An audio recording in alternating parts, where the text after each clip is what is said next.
all the information presented in this video is for educational purposes only. You can use this information for your trading decisions, but you're solely responsible for your decisions. Hello, folks. Good morning. I've been recently going to a lot of graduation parties, and the number one question that I get is, how do I get started? How do I get started in investing? What are the best places to invest, and how do I invest? These are the two questions that I keep getting. I just wanted to make this video quick. Just wanted to show that investing is very simple and you can get started ASAP. Okay.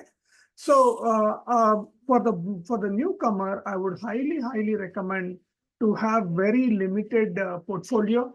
But the key is to invest regularly. Okay, either it could be weekly, or it could be bi-weekly, or it could be monthly. I would highly recommend either weekly or bi-weekly.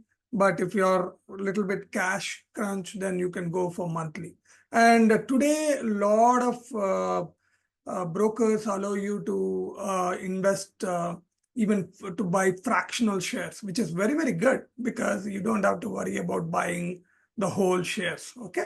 So having said that, let's get deep dive into what are the three investment vehicles that I'm talking about.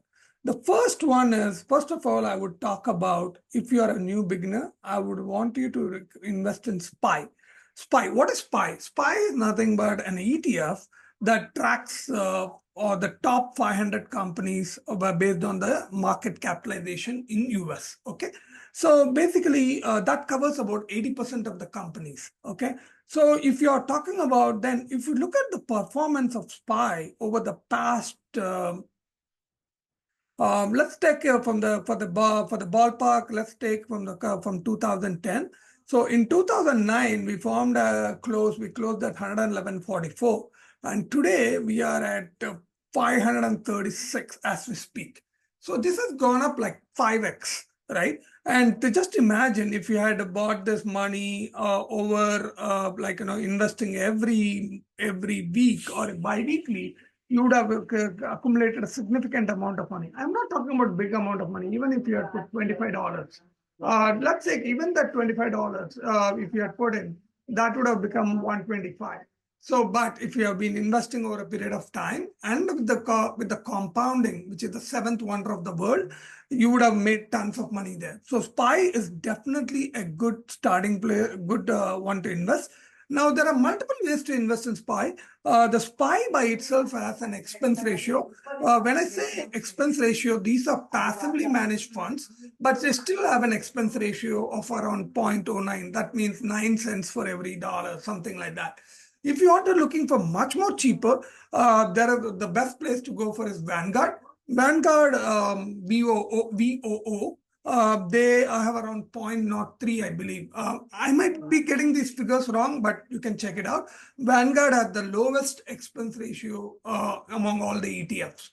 Again, don't go for mutual funds. We don't need something to be actively managed.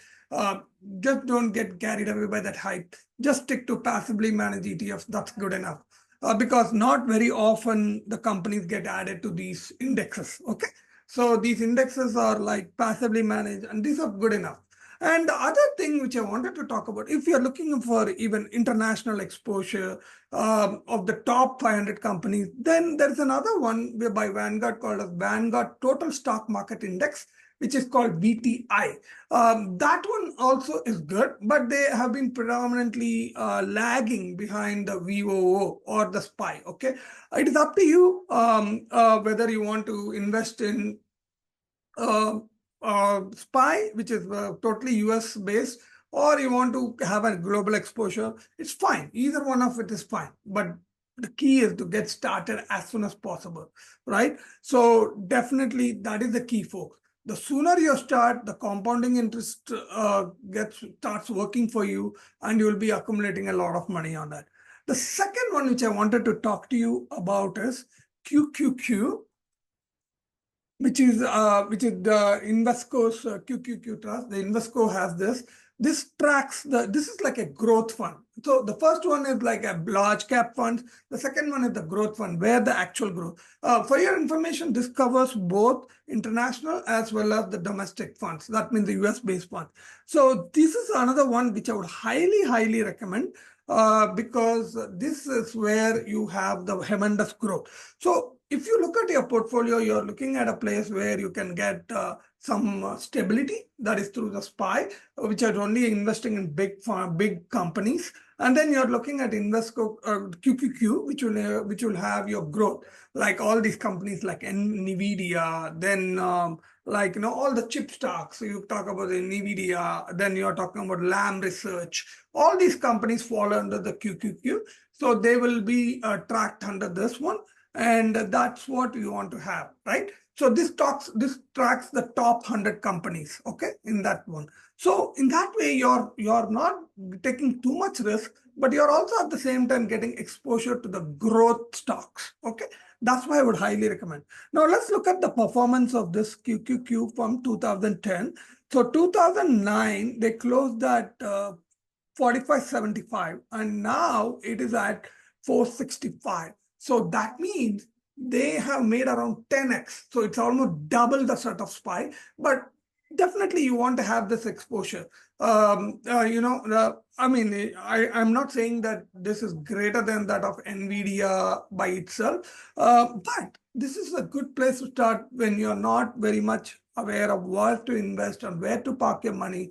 So let the passive managed funds take care of you, take care of it while you are in researching and becoming very proficient in investing. Okay. The third one which I wanted to talk about is called the income funds. What I meant is like, how do you earn income in the stock market? The one is called the dividend funds. The dividend funds are very good. Basically, you want to have exposure to other sectors. Like for example, today, like the financials, which give you a lot of dividend, and the energy markets, which give you a lot of dividends. Those kind of, so how do you get exposure to those things? Through their dividends. All these big companies, some of the big companies give you dividends, which can be reinvested and they grow over a period of time. Okay, the three good funds in this area, which I would like to talk about, is Vanguard Total Dividend Dividend. And then there is also the Schwab's, which is one of the most popular one because of their low expensive ratio. They have around 0.06, but they have been going very well than the Vanguard. The Vanguard dividend is like a passive. By the way, both are passively managed funds, but the Vanguard dividend funds tracks a lot more companies, whereas Schwab tracks around 104. If you need more information about it, I would highly recommend you to go to finance.yahoo.com or to any other financial website, and you can get a lot more information about it. I'm not in this video. My focus is to just give you a starter so that you can get more information. Okay. So that's one. And the third one, which has been performing better than both of these, is Wisdom Tree Dividend Growth, DGRW. They go by the symbol DGRW. They have been performing better than the Schwab and the Vanguard, but their expense ratio is high.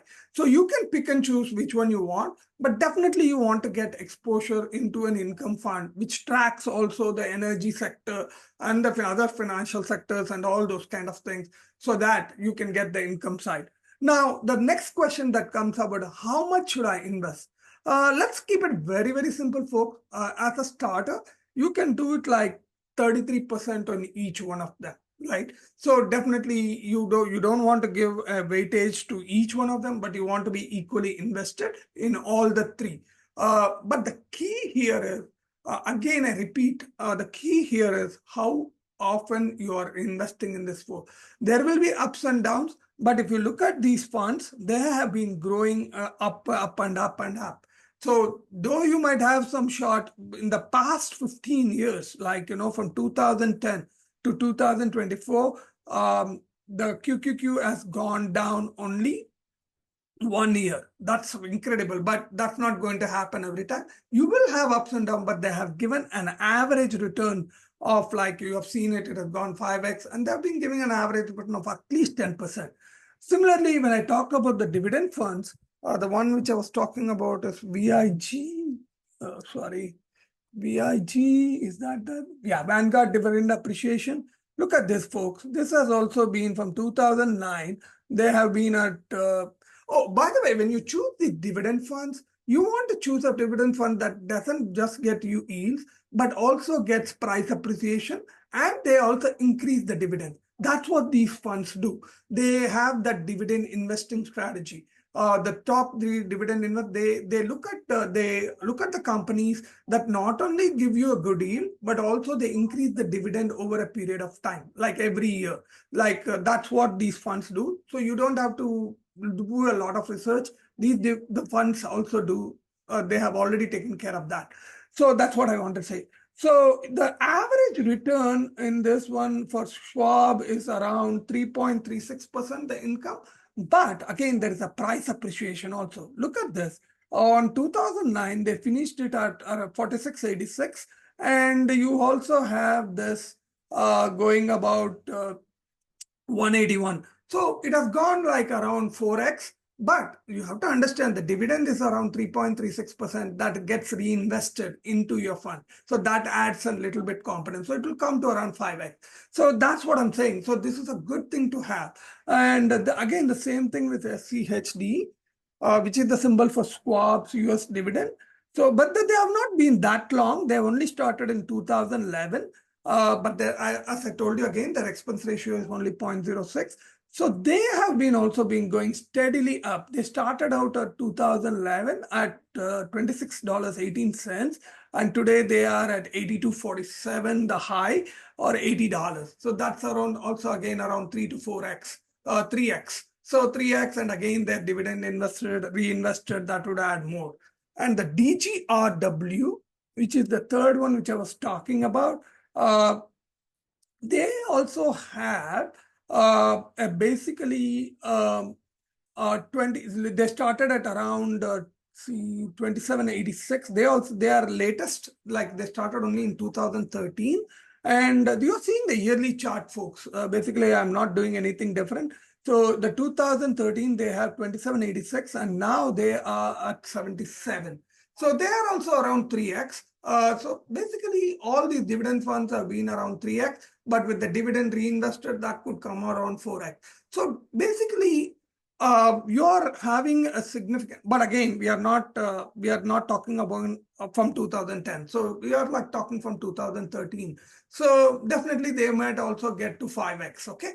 So the key to long-term investing is to regularly invest and to keep them growing. Okay. That's how you can get, if you do this properly in these three things, there's a very good chance that you can get to make $1 million in around 8 years, folks. I promise you that that would happen if you invest around 20 to 30% of your entire income. That's the proven strategy, and that would get you there. Okay. So that's what I wanted to share with you in this video. If you have any questions or comments, please provide the feedback and we'll get you, and that will really appreciate it. And if needed, I'll provide more information.